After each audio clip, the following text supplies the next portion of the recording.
সোনার বাংলা সোনার দেশ, কৃষি খামার বাংলাদেশ। আসসালামু আলাইকুম বন্ধুরা। আপনাদেরকে আমি গত ভিডিওতে বলেছিলাম যে আমার চীনে এসে বাচ্চা ফুটে বের হবে। তো আজকে আর 3 দিন বাকি রয়েছে। তো গাইস, আমি আজকে দেখতে এসেছি যে কয়টি বাচ্চা বের হয়েছে নাকি ডিম ফাটল ধরেছে। তো আমরা দেখি, চলেন গাইস। এই দেখেন, আলহামদুলিল্লাহ আমাকে দেখে মনে করেন যে দাঁড়িয়ে গেছে। আমাকে দেখে দাঁড়িয়ে গেছে। এই যে আলহামদুলিল্লাহ আলহামদুলিল্লাহ, আল্লাহ অসীম রহমতে। দেখেন, এই এই জায়গায় ডিমগুলা ফাটা দিয়েছে, ফাটল ধরেছে। আর আমি ডিমটিকে আনি, ও ডিমটিকে ওর বুকে টেনে নেই। এই এই যে দেখেন, আলহামদুলিল্লাহ। দেখছেন? দেখ, এই জায়গাটা ফাটল ধরেছে। তো আমার তো একটা হাঁস না, আমার আছে 10টি হাঁস। তো আপনাদেরকে আরেকটা হাঁস দেখাই।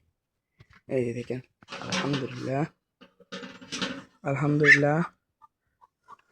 হাঁসগুলা দেখেন খুবই সুন্দরভাবে মায়ের মায়া মমতা দিয়ে খুবই সুন্দরভাবে ডিমটিকে আগলে রেখেছে। আলহামদুলিল্লাহ আলহামদুলিল্লাহ।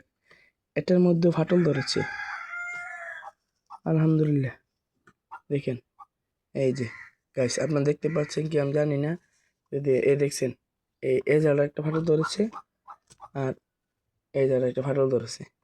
শুধুমাত্র 2টা ডিম ফাটল ধরেছে, আর কোনো ডিম দেখছি না। ও পাইছি গাইস, ও আরেকটা গাছে এই জায়গায় ফাটল ধরেছে।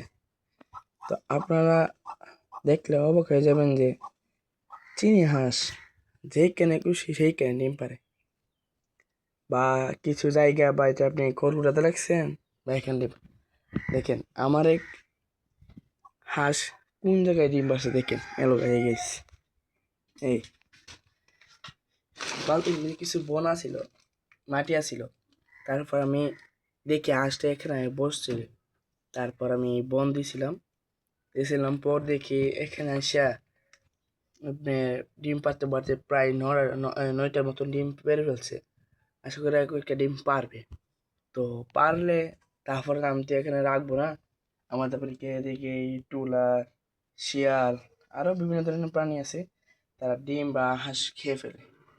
তো আমি আশা করি এখানে যদি তারা ডিম পারে, পাড়া পাড়া শেষ হয়ে গেলে তারপর আমি আমি তাদেরকে এখানে বসিয়ে দেব। এই হাঁসটা যখন বাচ্চা ফুটে বের হবে আর 3-4 দিন পর, তখন আমি ওই হাঁসটা এখানে না বসাবো। তো গাইস, সোনার বাংলা সোনার দেশ, কৃষি খামার বাংলাদেশ, আমার চ্যানেলটি সাবস্ক্রাইব করে দিয়ে লাইক কমেন্ট শেয়ার করে দেবেন। আসসালামু আলাইকুম ওয়া রাহমাতুল্লাহি ওয়া বারাকাতুহু।